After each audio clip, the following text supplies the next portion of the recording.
Pramod and Miguel, thank you so much for coming. We are super excited to have this event because digital public infrastructure is being discussed and adopted throughout the bank. And this is an amazing opportunity to bring all those teams together, the teams who have been talking about digital public infrastructure together to listen to the India experience and how DPI was a center for the success of India's digital transformation, but not just that, how we can take these learnings and adapt to Latin America and the Caribbean. So we have here with us today Pramod Varma, former chief architect of Aadhaar, India's digital ID program, among several other successful DPIs developed by India. And he's also co-chair of the Center for Digital Public Infrastructure, who has been such an amazing partner throughout several of our DPIs endeavors. So thank you so much for coming.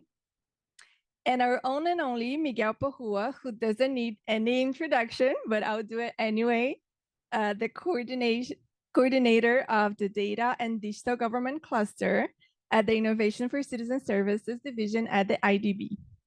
Welcome both Pramod and Miguel. And I think before we start, I think it's worth to illustrate to all of you, the different teams at the IDB, and to Pramod and the CDPI team as well, the different ways that IDB is working and thinking about DPIs. So I gathered 7 initiatives that we have within the IDB. I'll read them for you. So the first one, obviously, our digital government cluster is leading and supporting several countries in Latin America and the Caribbean to develop and adopt DPI within their digital transformation, being digital ID, being civil registries, being data exchange systems. Some of them with an open source first approach, which makes me and all co-developed team very happy. The second thing is Code for Development, which is IDB's open source initiative at Kick Innovation. We have added several open source DPIs to our repository, such as MOSEP for digital ID, OpenCRVS for civil registry. So the idea is to increase the offer of open source DPIs to government and help them know that they exist and help them implement it. The third one is with our procurement colleagues who are here online through Zoom. They are building a guide for open source DPI procurement. We know that procurement is one of the main pains, the main challenges of our clients. So the idea is to make it easy for them to procure open source DPI. Our education and health teams have been supporting the digital transformation of their sectors in the region with projects such as building data exchange infrastructure between countries, between government levels. So they are also thinking how to take advantage of the DPI approach within the health and the education digital transformation. IDB Lab, who is here with our colleagues, leads LAC Chain, a global alliance for the development of blockchain in Latin America and the Caribbean. And finally, the IDB has recently joined 15.5, which is an international advocacy campaign led by the Digital Public Good Alliance, an alliance that we're also part of, co-develop CDPI, UNDP, World Bank, and our idea is to support 50 countries to implement digital public infrastructure in the next 5 years. And our goal here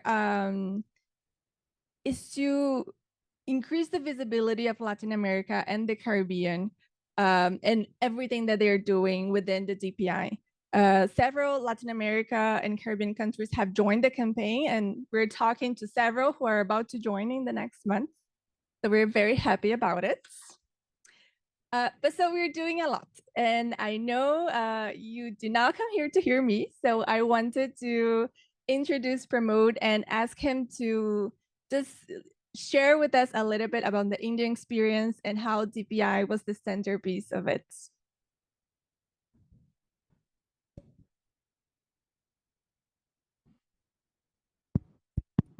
This is on. Ah, perfect.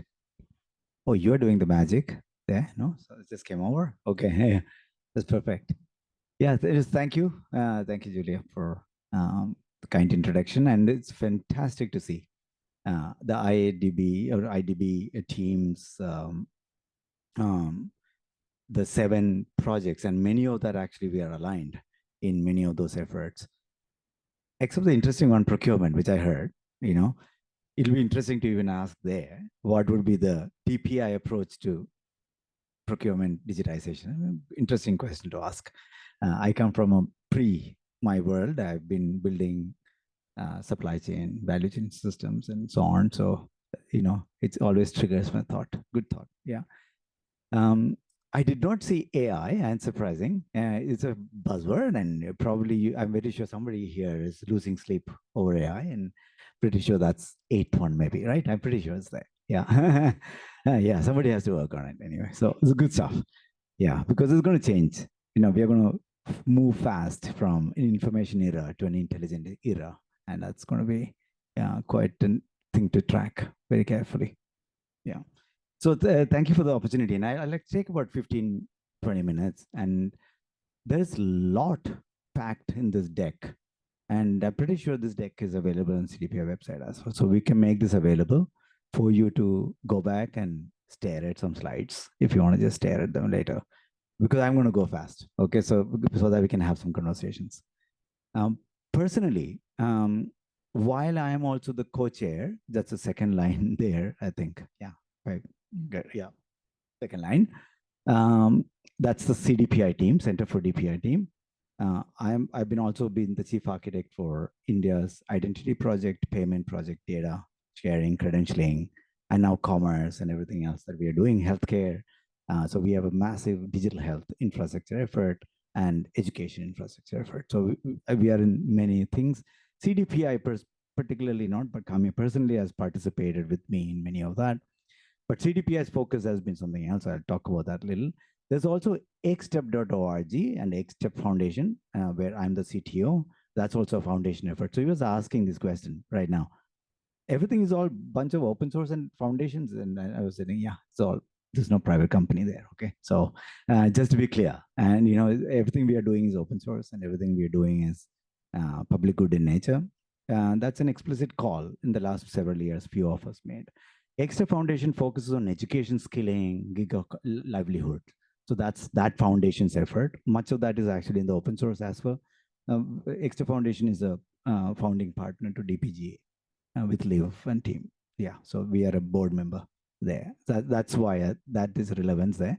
And the last one, Beacon Protocol, is something which we'll talk a little bit today, is another open source effort that actually gone live in Brazil.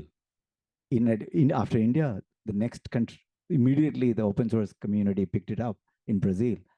And we were super thrilled and surprised because we don't speak the language. So it's fantastic to see the local community rising up to just picking it up. And then we now saw Gambia going live in Africa. And then we have Amsterdam live and a few other countries live, and the US as well. So I'm here now speaking on behalf of CDPI. So just to set the tone. So who is CDPI? It's just, we are a not-for-profit. We are an academic center, a center housed under an academic institution. And it's a pro bono effort that to catalyze countries in their digitization journey, and specifically in digital public infrastructure, DPI journey, part of the digitization, so which we spoke about before this call. So where as you digitize, how do we create reusability of those efforts? Then you have a DPI. So that's the advantage of that. So that's where we focus on. We have a small team, actually 10, 11 people around the world. So we have both of them from, just happen to be in Argentina. You keep saying this, I think, every time. One of you should move to some other country right there, right? Just to spread the Latam, yeah. And then we are academic, not for profit. It's completely pro bono. We don't charge countries because we believe there's so much detail we think through beyond technology to get a transformation project running. political alignment, regulatory alignment, ministry alignment, private ecosystem alignment. Why should innovators be excited about this? And so on. So we do use our knowledge, and we write much of that is on our wiki pages. Everything we're writing is all Creative Commons and open sourced, explicitly open sourced as well. So, okay. So feel free to leverage that. And very, very action bias. So we are not a think tank and producing papers and academics, because that's enough. We have good set of people who are doing it. And it's not even our expertise. So we focus on action, actual implementation, and hence the conversation. Okay, here. So we work with funding partners, policy partners, technology partners, and open source effort. Nothing against non-open source, but open source, we, especially when it comes to national critical infrastructure, digital infrastructure, we always do tell countries to explore open source, because the kernel of the national critical infrastructure should not be hostaged by a private player that puts a country at risk. So I think the sovereignty question and country question is important to think about. Now, they might explicitly make a call not to do it because of the speed or whatever the effort. That's okay, but definitely do explore that. So we are in the middle, actually giving architecture and design, help for this project. We have no software. We have no product. We are not have no affinity to any product or service, or even to countries. So there's a lot of confusion because we are Indians. We look like Indians. We are Indians, and they think, oh, we are some exporting some India stuff. Actually, CDPI is set up separately. No affinity to government of India in that sense, purely academic and global. Just to give that arm's length. If the government of India is interested in partnering with some countries and having that bilateral diplomatic conversation, perfect, nothing wrong in it. But we are quite neutral to that. Okay, so that's our team. So we have people from all over, and Kami has been sort of the quasi-CEO, Chief Strategy Officer for us. And we have a CTO, Vijay, who couldn't travel this time. He's in San Francisco. He could have actually come over to DC, I think. Yeah. Anyway, so then we have people around the world, okay, to helping. And each of them bring tremendous passion for moving the needle and focusing on getting that sort of multiplier effect in digitization. When you do digitization, how can you get multiplier? Whatever you're doing, just do one small thing that gives you nonlinear effect later. So that's our focus been. Let me take you to India very fast. So this is important to understand. India, for the people who may not have explored, we are one most populous nation on earth, 1.4 billion people. We speak 22 official languages. We have no single language that is binding us, 22 languages. But Bangalore, where I come from, we speak 106 languages active. So we are very diverse, very crazy, and very young nation after, 300 years of colonization. And continuously growing, and as you can track. But the diversity of and scale, the two challenges India always faces, the extreme diversity in everything you do and large scale. And scale is just crazy, right? And you can't do anything without affecting 100 million, 200 million people. That is 10% of the country. Our pilots are 100 million, right? Because that's 10% of the pilot. I was saying 10% of the pilot is 100 million for us. It's huge. So it's just crazy. So we have to design very consciously what it means to do it for that kind of scale and diversity. India, we were very poorly banked in 2009 or 2008, very poorly banked. And this is, 15 years into commercial internet, and smartphones were already arrived, and we were just couldn't do it. And we were struggling. And we are also very socialistic, and we give a lot of money, subsidies to people, a lot of subsidy regime, very large amount of money. And imagine people don't have an identity, people don't have bank accounts, very high chances get leaked by middleman. That's what's happening. This is a study from 2020, BIS study that says India just leapfrogged what India normally would have taken 5 decades to achieve. India managed to achieve in about 8.5 years. And that non-linearity is key. And that is a DPI approach is important. Digitization will get you there. Each bank digitizing, each bank trying to do their KYC process, giving them bank account. Of course, if you are at it 30, 40 years later, you will get to your objective. But can you compress? Can you compress the timeline? That's a real question. And we believe the DPI approach does allow that compressed approach to development in general.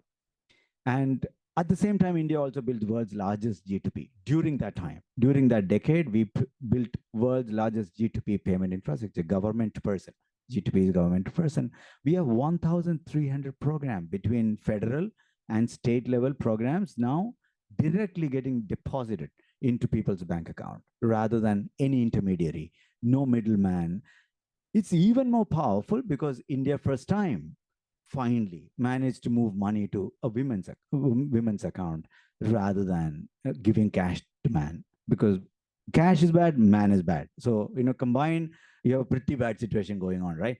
So I think our policymakers always wanted to make sure the women are targeted better for societal, social benefits program. Finally, we managed to do that. And that means the gender parity gap, we closed the parity completely between internet connectivity and bank account access in that decade. Now, there's a ton of parity yet to be solved, okay? We are now very close to dealing with many other gender issues, but nevertheless, this was addressed.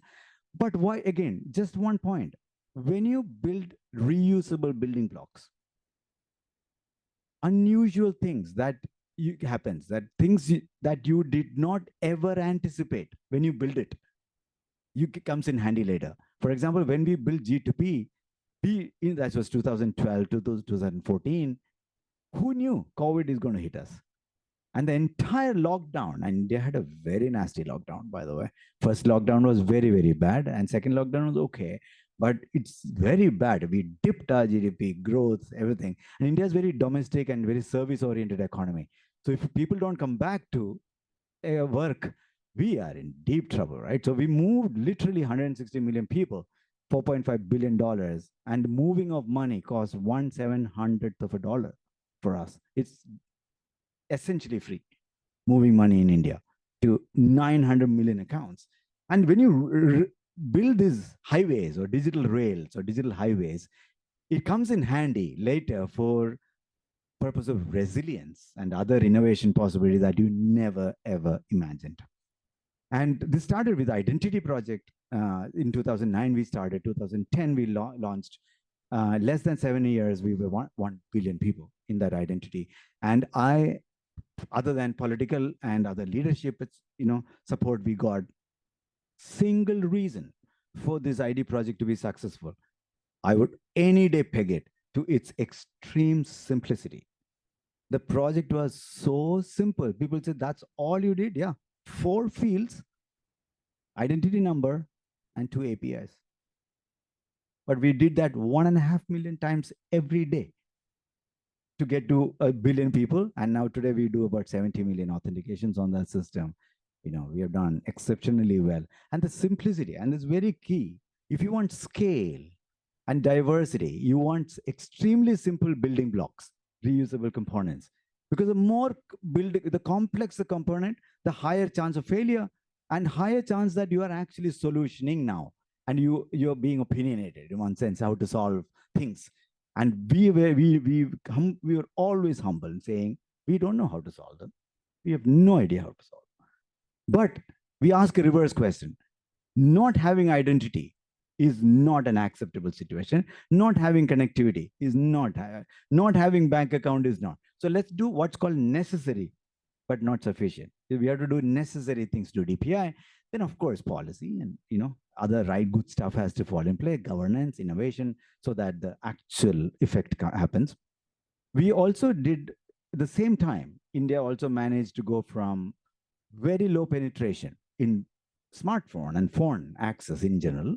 We put in 3G network, 4G network, induced a new player by the telecom authority. Our regulator induced a new player and just crashed the price, literally from 10 cents. Today we have 10 cents for a GB of data. So Indians moved from 1 GB per capita mobile data usage per month to 1 GB a day. Indians today use 1 GB a day. Mostly YouTube watching, because we banned TikTok. So we just do, people just watch, I think. But nevertheless, we again ask this question. Connectivity is an essential part of digital realm that we are all going to live. So giving connectivity is essential, but then we can now layer education, healthcare, access to a lot of that on top of that rail, digital connectivity rail that we laid, right?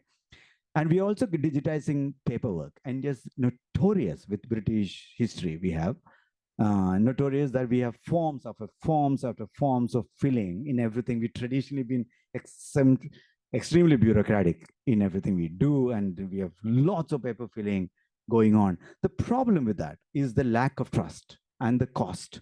The high cost, low trust environment that you lie in the paper world is disastrous for blue collar, gray collar, the much of the economy. Beyond the 5-8% of India, the rest of the pyramid is just horrendous for them. So this was set up as a credentialing effort. This is where we are, I think, denied effort that we are collaborating on. Effort where we have digitized our academic certificates, birth certificates, digital licenses. Everything is actually verifiable credentials. Now, it doesn't mean smartphone, by the way. People have verifiable credentials printed on paper with no phone access, but still there is a QR code that is digitally, cryptographically signed and hence verifiable. So when I present that paper to someone else, they can actually indeed say, well, it's not a fake paper. That's a real paper. So you can actually create an inclusive credentialing infrastructure without necessitating smartphone. Remember this, okay? And then we did payment, UPI. Many of you have heard about it. It's like pigs, there we launched a couple of years ago. And we last month we did 13.5 billion transaction. This was launched in 2016. So 2022, we moved from 50 million people doing digital payments in 2016 to 500 million people doing digital payments today. So the 10x growth came again from there. And this slide is a key slide. The same infrastructure, payment infrastructure, is used by the people who have smartphone, people who have feature phone, and fantastic design choice also allowed the same payment infrastructure to be used by 300 million people who have no phones. You may wonder how. Actually, they go to assisted touch points and then actually use a fingerprint to authenticate themselves and to transfer money to their family or other people. So assisted operation for inclusive people. And like my grandmother was a user to this. For example, the last one, she wouldn't use smartphone, but she would use a postman would show up, for example, right? It's fantastic to design something inclusive. We also digitize businesses because we rewrote tax, our indirect tax was rebuilt. But the best part of tax collection is good. People should pay tax. But the best part was that we also underlying invoices got digitized. Every business invoice in India is digital. Digital doesn't mean PDF. It's digitally verifiable. That's huge. And that allows us to now go to the next big one, which we launched 2 years ago, Open Finance Network or Open Banking Network, where every individual or a company can own their own financial footprints. And they can access their financial data in a verifiable and digital manner and use it however they wish to do.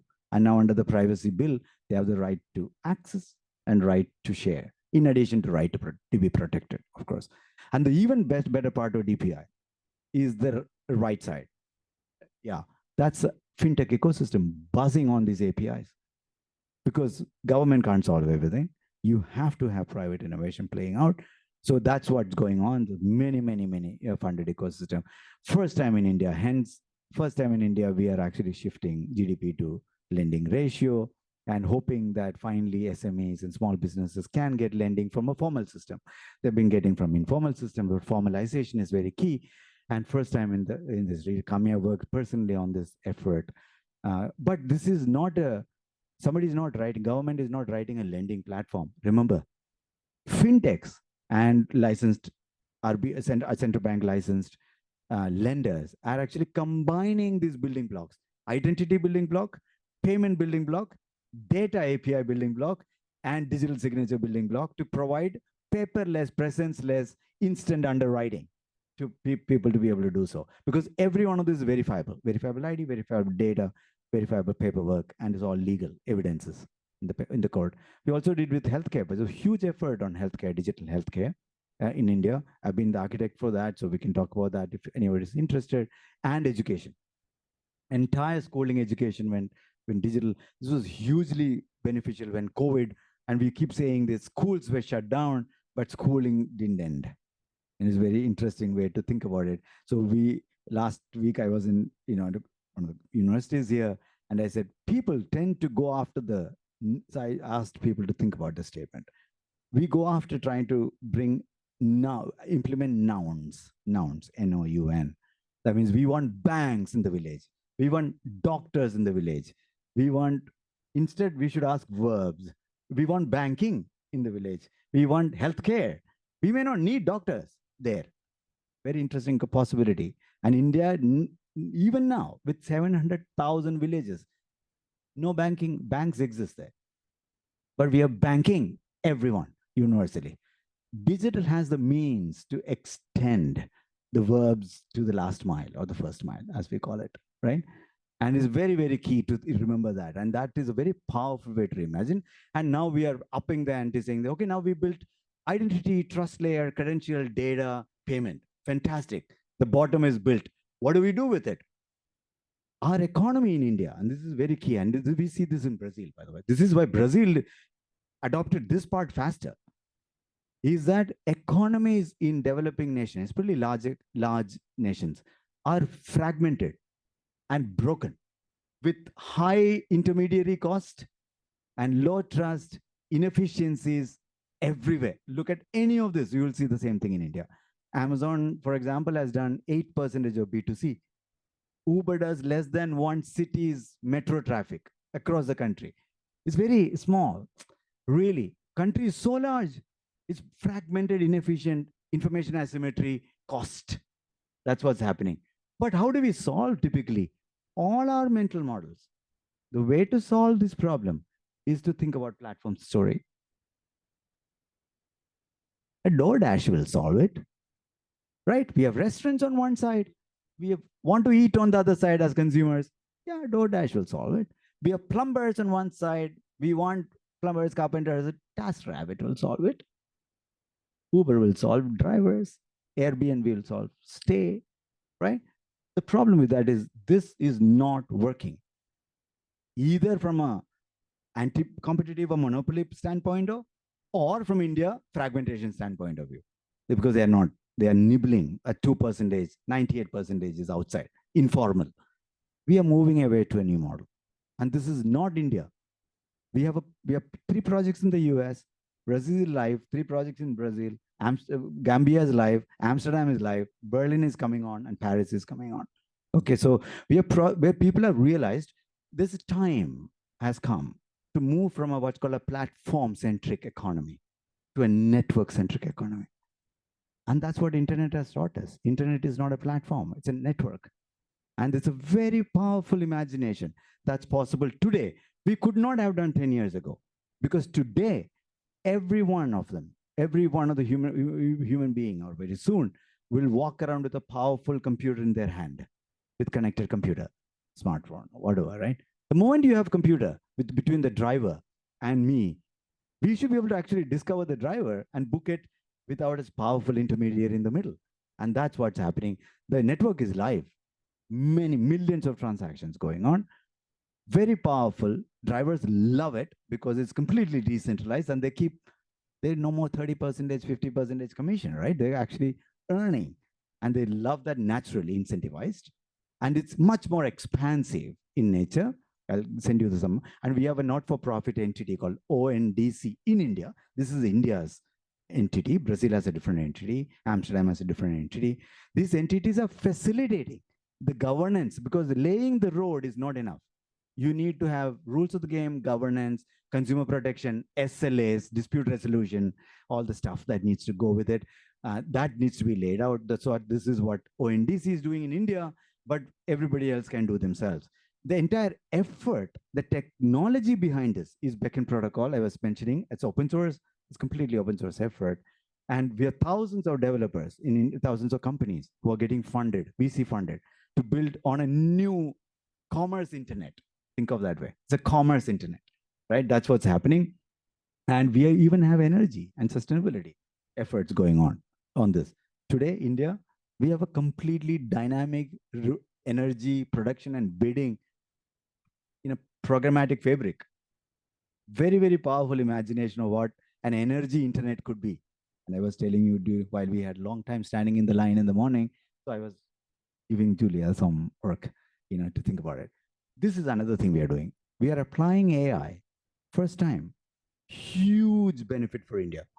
Indians' ability to interact with the computer system is limited by two things.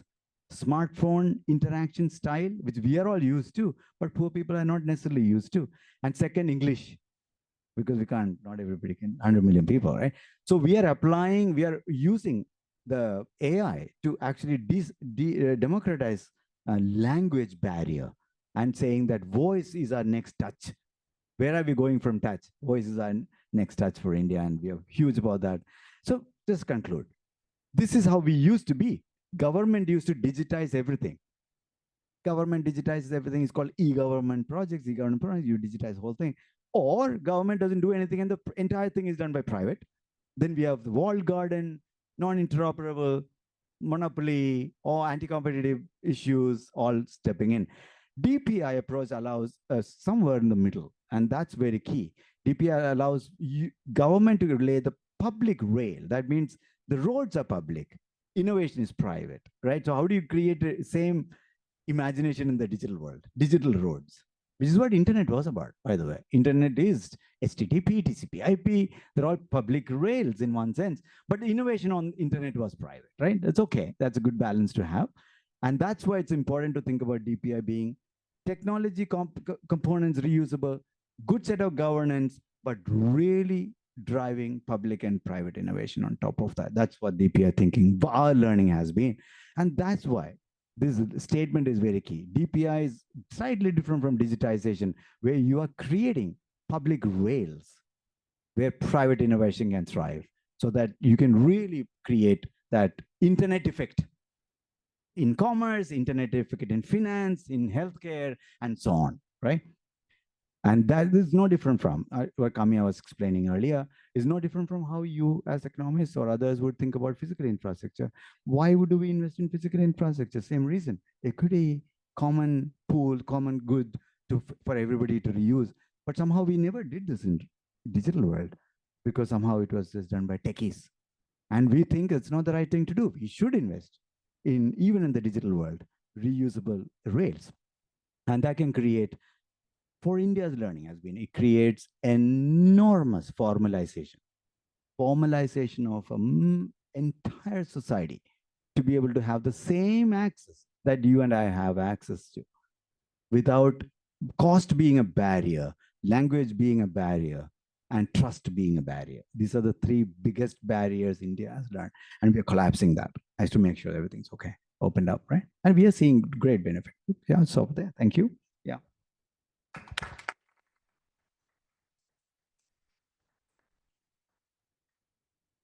Thank you so much, Pramod. I think myself and everyone here is just eager to start doing it now in the region. But before we start our discussion on how we can take the learnings from India and replicate into Latin America, I want to ask Miguel to just share an overview where we are as a region with our digital transformation and how mature we are, and then we can start having a discussion of how DPI can fit into Latin American, the Caribbean digital transformation. Thank you so much. Perfect, Julia. I'm gonna stand up. I'm not leaving, Pramod. I don't have such a good eyes as you have, so I can't see for there. I need to get closer to the screen. But let me start by saying thank you, Julia, for putting this together. Thank you, Arturo. And thank you, Pramod, for being here. We feel so privileged to have you and the team here that up to now I was Miguel, the one and only digital. You're so nice introducing me, Julia. And from here on, thanks to your great presentation, I will be Miguel, the guy that prevented the team from asking you the questions that they're holding right now. So you left me in a very difficult situation. I mean, they want to hear about you, not about me. So do you like soccer, Pramod? Okay, we Latins love soccer. So it's like if they tell you you're going to play with Messi, right? And you think, okay, that's great. I'm going to play with Messi, which is a privilege that you will never forget in your life. On the other side, you think, am I going to touch any ball in the match? Oh, no. So here you are Messi, and I'm playing with you, and I'm happy and feel privileged. So now, on a serious note, for jokes aside, thank you again. Let me put it this way. If by any chance you and the team do the same thing as you did in India, in our region, you will solve the digital problems of the whole continent. Even the numbers, you about solve the made digital problems of about 700 million Indians or close to 1 billion. There you go. Our region has less than 700 million, the portfolio of the bank. So hopefully we will help you to help us in the region. So a motion of order, we are supposed to finish at 1, right? But it's about 1. So can I take like, you're in charge. Okay, so I'll use 5-10 minutes because most of my colleagues know what I'm gonna say. So I'm gonna use my time for you and the team, hopefully to understand a little bit of the reality that we face on this field, and hopefully attract you to work with us as well in the region. So it's gonna take me probably 10 minutes, no more. So then, Julia, you're in charge. You decide how long we go with the Q&A. And since the lunch is here, so we can manage with some freedom, right? So we decide when we're hungry. Good. So let me share with you about, I'm gonna focus on the government side, Pramod, because my team works mostly on the government side. You have here IDB Lab, you have some other areas of the bank that deal more with the private sector. So I may touch upon the private side tangentially, but mostly on the government role and side and the situation, right? So this is, I'm gonna mention a little bit of the methodology, the situation, the challenges, and some of the things we're doing. We have an approach that I was looking at your PowerPoint, and I'm happy to see that we very much focus on the main building blocks that were in your slides, right? Our way of working digital is focusing on institutional capacity and governance, and maybe in the Q&A we'll go into details about why. The regulatory environment, you will probably share afterwards what changed in the regulatory environment for you to be able to do what you did, right? With all those DPI solutions. The talent. I know in India, that's not a big deal, but in our region, it is. Well, it's a big deal worldwide, but you are a great exporters of digital talent, right? And that probably is a different situation in our region. And then the infrastructure and solutions. Most of the projects in the bank they have something of these 4 building blocks, right? And part of our role is to assure continuity. So I wonder, what is India doing now after what you did? Right? How you assure the digital effort continues throughout time? Right? So a flavor of where we are right now. What's the situation of, this is based on 32 countries, is the members of the Organization of American States, 32 official countries. The bank has 26 members, not those 32, 26. So 10 countries do not have a digital agenda. That starts giving you an idea about just we progressed, but we are behind the rest of the world. 18 countries do not have an interoperability platform. You can open your eyes and say, oh, here's the opportunity, right, for DPI. 14 countries do not have data protection legislation. I know data is a big deal in your presentation and you have a very good business case. So I wonder how that lack of regulatory environment affects what we're discussing. And 20 countries do not have a digital identity. Just 35% of the government procedures can be initiated online. You mentioned your paper pitch and all that, we suffer it in our region as well. Here's a more complete picture. You don't need to study it in depth. The red lines are obviously needs of improvement in many of the building blocks, right? If you look at the columns, digital agenda, cybersecurity strategies, plans to protect the critical infrastructure, national data strategies, interoperability platforms, you can see it in the 5th column, digital identity. There's yes or no. Sorry, that part is in Spanish, but it's easy to understand, right? The no's, the red ones are the ones that we're missing. So there you have opportunities to progress on DPI. That's to make all those red boxes green. And as you can see, they are building blocks. PKI, digital signature, right? All concepts familiar. So to be fair with the region, yes, we have progressed. I mean, there's some countries that are a reference, and I put these slides because otherwise Daniel would say, listen, what's going on? I was in government just doing a great effort for years, and you're saying that we didn't progress. Yes, we did. Look, Argentina is not doing bad. We have 4 countries among the top 50 on digital government, which means that they have advanced in some of the DPI platforms that you described. There's some countries that are good in interoperability, that are good in putting services online. There's some that have significantly developed digital identity. You mentioned Brazil with PIX. PIX is an example, but on digital identity, they have advanced. Big deal in Brazil as well, right? So there's a panorama. Now, if you go to the lower part, you still will find 14 countries below the position 100. So those countries have to do most of what you described in your presentation. What are the challenges? The topics that we're discussing, the topics that we are putting in our projects, it's easy to figure. They relate to all the red boxes that you saw. Interoperability, it's everywhere in our conversation. Digital identity, digital signature, single sign-on, all those elements, online payment systems, artificial intelligence, of course, cybersecurity. I don't know, you didn't mention too much cybersecurity. For us, it's a huge problem. It's a big, our region has not paid attention while it was doing the digital effort to cybersecurity. So we have a reality of having probably half of the countries that do not have a computer emergency response team, just one in the country, just to react. I mean, less so security operation centers that continue. Just 6 or 7 at the most out of 26 countries, so a big problem.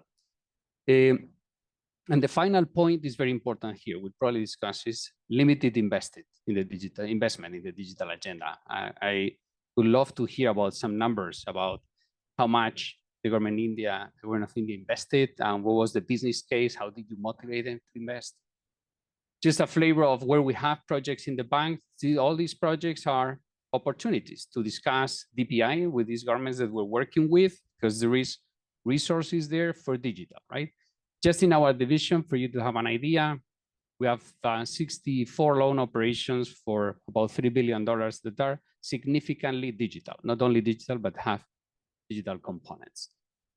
Just a flavor of the efforts to generate knowledge, which is another area where we could work with you in terms of generated knowledge, documents, lessons learned based on your experience, thinking of its applicability to the region, right?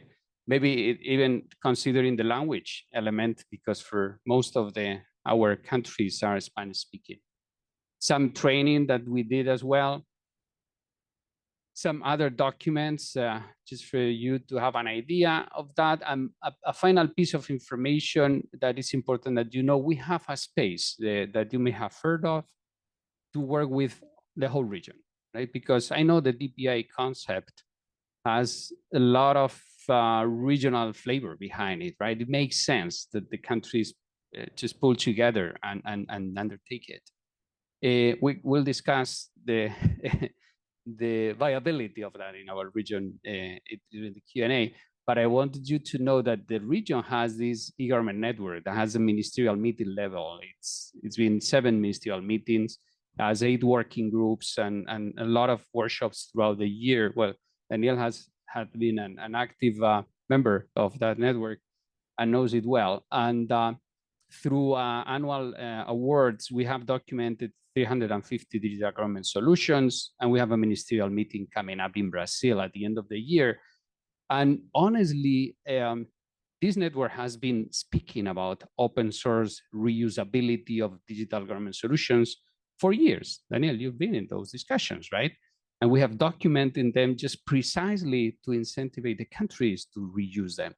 But for some reason, we have not advanced in the way you showed here. So we are thankful and eager to listen more about how do we take advantage of what you described to us, Pramod, and thank you again. And that will be from my side, just to give you an idea where we are. Thank you.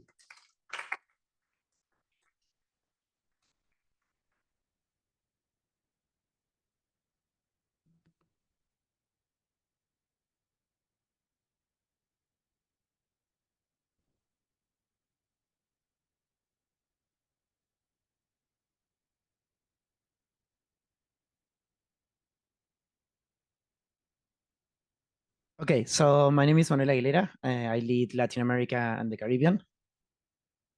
Yeah, so I get to play with Messi on a daily basis. That's my job. So basically the way I'm gonna only talk for 2 minutes, how we are working in Latin America and the Caribbean. We have basically 2 tracks. The first one is our advisory track, and the second one is what we call DPI as a package solution. So on the first track, basically we advise countries on their DPI initiatives or other digital initiatives that have DPI potential. So we mainly advise on their architecture, but we also help them use their use case selection, their strategy, their policy. And on DPI as a package solution, what we try is to move countries forward towards rapid pilot deployment. So we help them identify the use case, a good use case that we are sure that it's addressing a national need, that is a priority in government. And once we have a good use case, we pair those countries with what we call a digital public good, a DPG, so an organization that has an open source solution, which is ready to implement. We make sure there's a service provider ready to deploy, and we allocate some funding. So what we would usually take maybe a couple of years, we try to break that timeline down to only a couple of months. So we make sure the country gains traction, not only in terms of implementation, but also in terms of DPI thinking. So this might be a little bit abstract. So on the next slide, we have just one example. So we are working with Trinidad and Tobago, which was the first country we started engaging with in the region. And with them, we are doing both tracks. So on the advisory track, they want to implement an instant payment system. So we are advising them on that. We had different meetings with their Ministry for Digital Transformation, but we've also advised their whole ecosystem. So yesterday we sat down with the governor of the central bank. We've been talking to their Ministry of Finance to help them deploy this solution. And on the DAS track, so the DPI as a package solution, we are doing a pilot for academic credentials. So we are working also with MDT, but also with UTT, which is their biggest university. So basically what we are trying to do is that a couple of months from here, any graduate from UTT can have their paper certificate also as a digital credential, and still their paper-based certificates can be digitally verifiable, so they can easily share it with any private company or the government when they are applying for a job. The good thing with this type of solution is that once that's implemented, that could be easily scaled up, not only to the rest of the education system, but as it is a sector agnostic solution, we could look into implementing it with, let's say, vaccines or any other type of credentials. So the last slide. We are working closely also with Colombia to implement a pilot in the next couple of months. There are 2 more other countries, which are Belize and Brazil, which we've been having regular meetings to advise on their architecture, on specific products. And then we've engaged in the last couple of months with at least 8 countries. I hope I haven't forgotten any of those. So that's like in a nutshell what we do as CDPI. We are always available to jump in any call if you have any need for brainstorming or just sit down with a country to go through what potential solutions we could work on. Dan, do you want to talk a little bit about the network? Okay, yeah, sure. Okay, thanks for that. Thank you so much, Manuel. And I'm happy to say several of these projects are done with IDB and within our operations. So we're very happy to have you with us every time that we can. We're going to open for questions. For our colleagues online, Ivan is taking care of you. So ask questions on the chat and he will, on the Q&A, sorry, and he will repeat them here. And anyone that is here, if you want to make questions, please just go into the microphone. But I had one first question for both of you, and I think Miguel made that question in his presentation, which is, could you share a little bit of insights into the major challenges that India faced throughout this process, like regulation and cybersecurity, and how did you overcome this, and how we can overcome in Latin America and the Caribbean? How can we prepare ourselves from the beginning to solve those challenges? Yeah, so tons of challenges. Yes, we have no dearth of problems, by the way, in India. So if you're an innovator, if you're looking for opportunity, anyone, there's tons of options. Everything is okay. Few things. And I want to add his question as well. He also said, how much did we invest into DPI? And that's a very important question, because there's a lot of notions. Maybe I'll start with that. Your question is that there's a wrong notion that India, because India produces lots of engineers, somehow we managed to pull this off. Actually, it's not correct. Very interestingly, we have, if you combine our ID project, payment project, digital signature project, PKI efforts, credentialing project, the core team, everything combined would be less than 50 people, maybe 25, 30 people. That's it. It does not take, in fact, you have more people, you should be worried. Because then you have, all kinds of drama and overheads going on, right? With software engineers, you know how stuff works, right? Yeah. No, actually, no. So I'll take the entire ID project that scaled from 0 people to 1 billion people in 7 years. We had total organization size to 150 people. Entire Identity Authority of India had 150 people at that time. Now it's about maybe 175. We had 5 people in the design team, 5 people. And we had a software vendor who supported us for the actual coding effort. At peak, they had about 45 people. On an average, about 30, 35 people. So we went up to maybe 50 during peak. That's it. Technology side. Oh, no, including the rest of the organization was 150 people. That's all we had. 150 people. We rolled out 1.5 million IDs every day. For 7 years, we reached 1 billion people with 150 people in the team. Plus vendor being another 100. So 250 people maybe, yeah. Very good question. Yes. So they're all put together is what I'm talking about. From what center, the Identity Authority had to do, that's the number of people, which is why our identity project was about slightly less, $1 per person cost, entire cost. And including data center, machines, people, technology, rollout, operations, call center, everything put together, $1 per person. That's what we managed. So we spent about $1 billion people.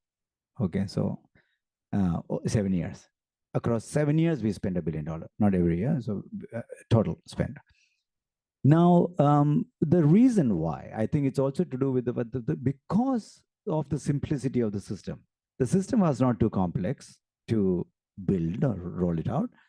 Second, I think lever we used really well is the leveraging the ecosystem. because India's existing ecosystem. So we could have done two strategies. The ID project people says, I'm going to open offices of ID enrollment centers across the country. I'm going to have my people. I'm going to procure my machines, go to villages, enroll people. We procured no machines. 0 machines. But we standardized technology standards, security standards, operational standards, and put together a certification ecosystem like the EMV machines that you saw. We looked at all those things, globally what worked. We said, you know what, why should we proprietarily buy some device? I'm going to create a device ecosystem. Yeah, this is key. Just two things. Yeah. That standardization and relying on them to procure machines, etc. How did you set up a governance mechanism that the 20-something states participate in deciding those standards and all that? They did not decide the standard. So you had the authority. We had the authority, yeah. That's an But we important know, question. by the way, we had the authority, but we engaged them to co-create, but we did not need their signature to go forward. So think about it. So we were collaborative, but not democratic that everybody has to vote. Okay. And I appreciate that you're open and sincere. That has a Yeah. lot of value. Yeah. The second thing is the regulatory aspect. I mean, how are you sure that those standards become rule? I mean, and any state has to fulfill them. Yeah. You have to approve something at national level that says from here on, this is the standard for So the good thing was that identity project was entrusted with the rollout of this project. So we had an authority under the government created called Unique Identification Authority of India. And then subsequently, the legislation came later, but we had parliament approval and executive support from Prime Minister onwards, support to run the project. So it was a project of the government. Under the project, we could form the rules of the game, rules of disbursing money. So for example, I would say, I would give you $50 to the state for the state to roll out this enrollment through their partner. But part of that funding, $50, the rule is that you will only procure certified devices because it won't work. Technologically, it wouldn't work. It's like USB. You know, you buy Microsoft Windows or whatever. You don't buy Microsoft mouse or Microsoft printer. You can buy a Canon printer. Connected, it self-detects, right? What worked at scale is because standards and certification. So we created that plug and play standard. So technologically, we reinforced standards. Money-wise, we control the rule. So when we gave the money, we said, hey, you can only procure certified enrollment operating agencies, empaneled and certified. To reject the money and procure something else, right? Or not? No, they could not procure something else. No, because it won't work. So we packaged everything, technology, the procurement templates, training templates, operating templates, how to operate an enrollment center. When people walk in line, we said, oh, we need a screen here and we need a screen facing the person. Person must see. It can't be dark that what you're typing because we type, our names are all phonetic, right? So people type it all randomly. So you have to see it. So we gave that cookie cutter standard and we said, okay, if you implement these standards, because it's technologically enforceable, implement standards, I'm going to make you an enrollment partner. To become a partner, then I'll give you $50. It's roughly $50. Yeah, $50 was paid for that per enrollment. And interestingly, we did not pay private partners and banks, private banks. So private banks would set up, because one of the things we asked ourselves is that by the time we open offices in, if not 700,000 villages, which you can't do, even half of it, 10 years will go by. We wouldn't have enrolled anyone. Yeah. So we said, but there exists a post office, India Post Office in every village. There exists a bank account in every district or sub-district. Why can't we make them partner? They already run a trusted operations there. This also language, right? We can't parachute ourselves into, she and I speak different language. We can't speak the same language other than English, by the way. So India, you cannot parachute into any regional environment. So we asked ourselves, what is the fastest and smartest ways to do is ecosystem. They already exist a trusted ecosystem, India Post, banks, those people, make them the center, incentivize them, give them a margin, extra money to be able to do that. But to do that, we'll cookie cutter standards, standardize, and ensure standards are working. So we had a very small team managing literally less than 20 people managing 1.5 million people enrolling every day across the country. Yeah, it's actually very small effort. And hence the cost structure was very low because we did not procure even machines. By the way, our enrollment agencies, the bank would say, I will become an enrollment agency in this district. They would have to buy the enrollment kit, a certified enrollment kit upfront. We made no money. We said every time it generates an ID, we'll give you $50. Outcome-based pricing. We did not pay anyone upfront.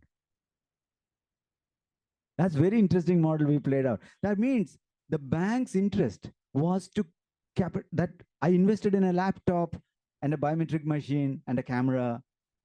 The more I can enroll, the faster I can get the ROI back, right? The investment back. Because every time I enroll, I get $50. And, so they would do enroll. They will come home. The bank guys locally would call people saying, oh, you have a large community. I will set up a, movable camp in your place because they already invested in training and, laptops and everything else. So it was very, very interesting. We incentivized outcome, a rapid outcome, because the payment was attached to outcome. Yeah, so that's one thing. And DigiLocker credentialing, everything was much cheaper, by the way. The entire credentialing infrastructure was about $8 million since the launch in 2015. Within 9 years, Government of India has spent, the Trinidad project equivalent in India has spent less than $8 million in the infrastructure. Now, of course, applications. So the cost of DPI is not cost of DPI in centralized cost. The cost involves a decentralized cost as well. So you can say, I have tech cost, technology cost, I have operation cost like cybersecurity, SOC, NOC, and all that thing you want to run. But that's one layer, maybe 50 million, whatever. And then you would say, okay, I'll put another 100 million or whatever for campaigns and adoption, because adoption is key. If you don't unlock value for the citizen, we will end up spending supply side money, procurement, machines, all that. We are busy spending on procurement and supply side. Nothing is happening on the other side. So we converted the entire model to a demand pull and demand side funding mechanism. So it's very interesting. Partly answered some of the questions you were asked. Yeah.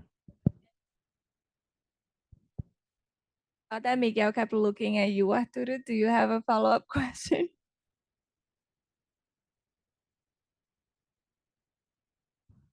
Thank you. So we had a chance to speak with Pramod earlier, but one thing that I was wondering and hearing about this deployment strategy was the whole engagement with the private sector, creating the incentives, but also thinking on this concept of leveraging the private sector to partner with them. What we've seen is that it's easier with entrepreneurs and relatively smaller firms than, of course, established firms. By I don't know design. if that's the case, and if so, Yeah. okay. So in India, it's the same thing. That's a brilliant question. And I'll also attach I think Julia's earlier question to that. So the real, because our single point focus of DPI effort has been adoption. If Indian citizens adopt and unlock value in their life, there's no undoing. Politicians will love it. They'll just thumb it and they'll take credit for it. And it's a good thing. I mean, let them credit it. I mean, it's a good thing that people, be proud of what they're doing. So we never looked at any of this project as supply side. We said every project has to be converted to demand side success. And that necessitates private innovation and public innovation. That also necessitates that part of what was challenging. Challenging was that, do you get political leadership to support it?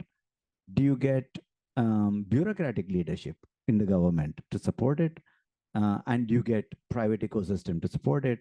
And we systematically analyze for every one of these projects we've listed. And we in CDPI, we tell that as well. Please ask who is going to get hurt with this project at scale. Small scale hurt and also doesn't matter. But if someone is going to be disrupted, expect a fight, a big fight. So then you consciously walk in saying, I'm rolling out a payment system. Somebody's going to be really upset about this payment system. Okay, then what do we do? How do we articulate value? How do we articulate benefits of doing it? How do we articulate saying that how can you coexist with the competition and so on? So it's very, very key to systematically analyze who is the leader who is going to back you up, both political and executive leadership. Second, who is going to be the fighter, who's going to fight you. Okay, this is very key learning. And we always ask people in the countries, please analyze this. This is not a joke. If you pull something off at even half the population scale, people are going to be somebody is going to be unhappy about what you're doing, right? If everybody's happy, super cool. But very high chance somebody is going to be upset. Maybe it's civil society. With ID project, civil society went up in arms. And we had the second longest Supreme Court case in the history of independent India with ID project, right? So we have to analyze this. We have to be ready. And hence, we baked in privacy, simplicity of this system. We never captured purpose or location or any data in the ID system because we knew the privacy debate is going to hit us. Not in the beginning, like Gandhi said, like Mahatma Gandhi, first they ignore you, they don't even understand, eventually they fight you, So you have to be prepared to be for that fight. So you didn't know what are the vectors of that fight. So challenges are the same, that you do have political opponents, uninterested executives who is not the right leader. Then you underplay and just wait it out. But the good thing about government is that they all rotate. Okay, so nobody is permanent. So the good thing, at least in India, 2-3 years, they're all gone. So wait for the next leader. No big deal. Or you play a different side game until that real big thing happens. Because getting to 10% is not a big deal, 10, 15, because people start ignoring you at that time. Beyond that, it starts getting serious, right? So pilot is not so bad, but beyond pilot, you need to have leadership.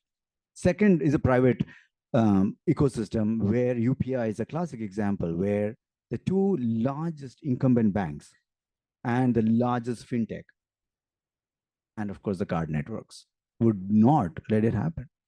At least, and then talks about at least a couple of times, at least 2 times, the UPI would have just been dead.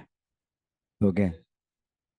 Yeah, card network in general, credit card was very few in India, but card plus debit card. So because card was a de facto understanding on the payment, right? That's how it should work. You should enhance cards. Why the hell are you writing your own something, just use it, right?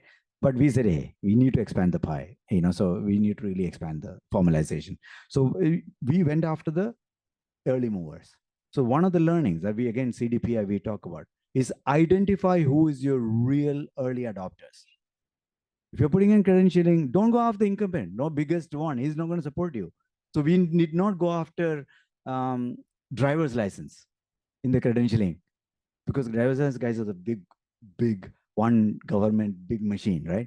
We went after universities, private universities, who love to say, oh, we have digital certificate for you. I mean, they were fine with it and they had nothing to do. So identify early movers and supporters for you.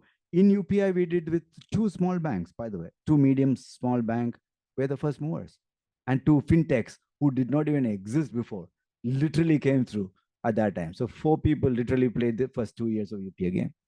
So exact same thing happens in India. There's enough opposition, enough players supporting you. You just have to identify the supporters and prepare for the fight. It's nothing new, I would presume, and you have to do it. If you want it successful, you have to do it. And I can see you all going pale of hunger.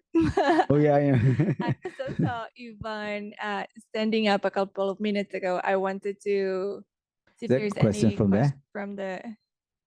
Yes, there's some questions online. I'm gonna set the first one. So the question is regarding regional or harmonized approach across the region, right? So like what is IDB currently doing towards either a harmonized approach towards digital infrastructure or a regional approach? And what are the challenges that we are facing as of now? And also what other thoughts and suggestions you might have to us on doing this work? Oh, Back to I'll you, or you want to invite- ask the question, or? no, yeah. If you can. Yeah.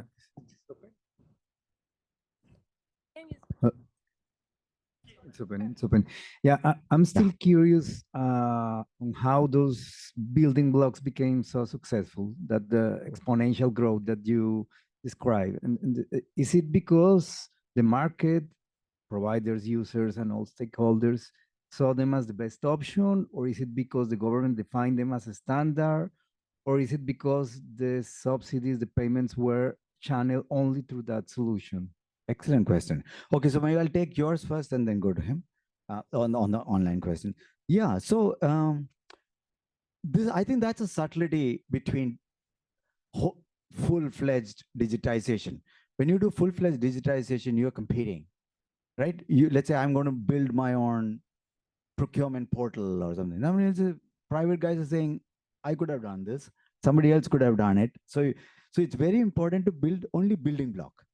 And when you build only building block, it only amplifies your effort.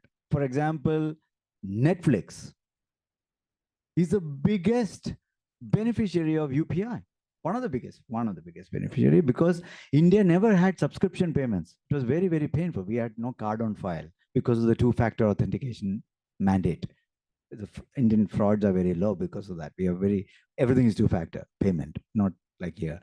So it's important that to remember that it was starting to get in the way.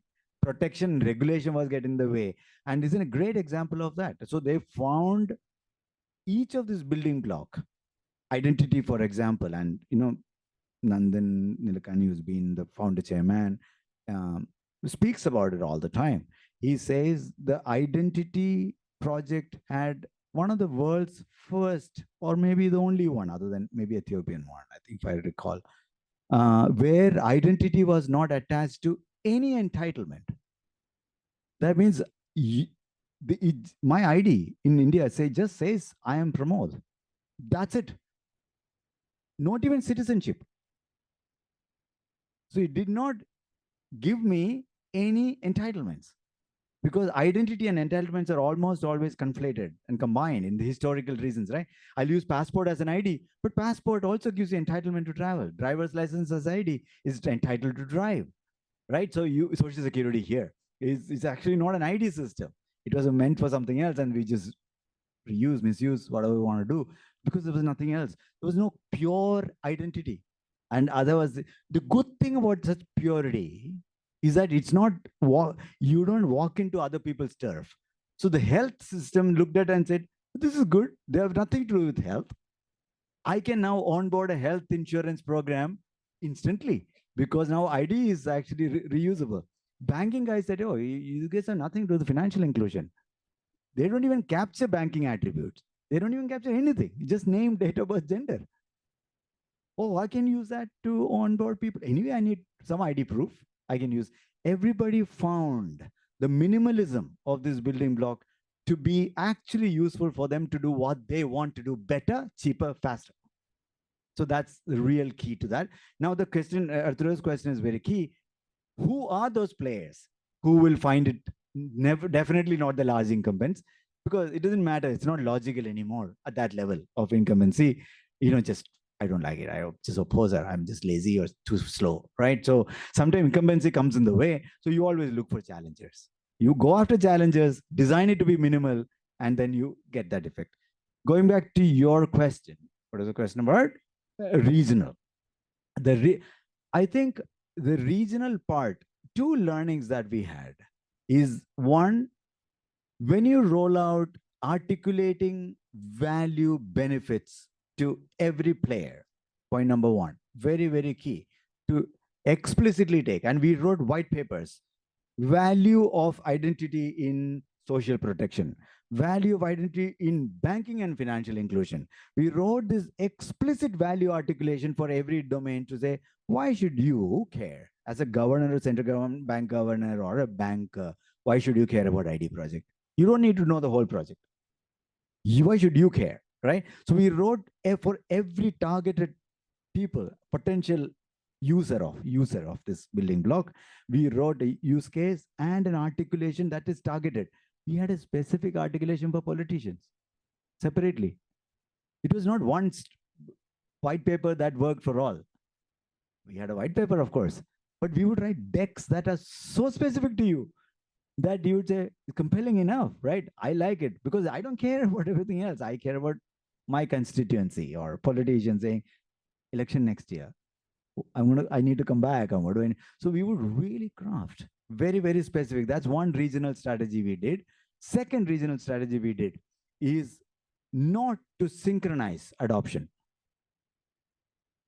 That means, going back to partly your point, if you expect all regions to sit together around the table to make a single decision, guaranteed you're not going to work out success. You know exactly what's going to happen, right? So how do you allow asynchronous adoption? That means we get you to do one thing, you get her to do one thing. Between them, it automatically becomes interoperable and portable and regionally usable without them sitting in the room. That is a key. It's a key to, if we put all the states in one room, we're going to have bloodbath, right? They're not even politically aligned in India, by the way. They're all federal, right? Complete misalignment. There's no way we could have got it done. But every state came in their own speed. Every bank came in their own speed to UPI. Asynchronous adoption is key. Second, if you design as user-centric design, if you put the user at the center, so identity authority gives identity to you, which is reusable, verifiable. I don't need to talk to a healthcare system as an ID system because this ministry and that ministry may never talk. And by design, they don't even sit together and talk. But suddenly, independently now, as healthcare ministry start digitizing, they look at individuals, a billion people having ID, saying, oh, I'll use that ID without this bureaucrat and that bureaucrat talking ever. That means both asynchronous adoption, no requirement for them to connect digitally or policy point of view. If they design it to not connect, assume they don't need to connect. Now make this happen. Because if you expect this data exchange, or this ministry will exchange to this ministry, guaranteed the Brazil ministry is not going to exchange that API to Argentina or Peru. Because suddenly, as a bureaucrat, I have to answer all the cross-border cybersecurity and other questions. Or Indian government would never exchange with Pakistan or, Saudi Arabia, or because why is government sharing data? So bad setup. Empower individuals to be the portable. I am porting my identity. I am porting my money. I am porting my data without these two talking. That's key. So I think the regional success would come not to look at a region at all. World is a region that way. But asynchronous and through the people. Two very, very subtle. But CDPI talks about it all the time. Without this design, you won't get it right. Don't put everybody in the room. Please don't do it. Not going to happen. Okay? Yeah. All right. I think we may be really pale, as Julia said, right? Hungry, pale, staring at me. What? Yeah, stop it. Let me go eat. All right.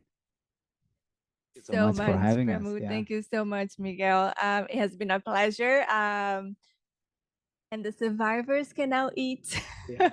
Thank you. Thank you so much. Thank you for having me. Yeah. Thank you, Miguel. Thank you so much.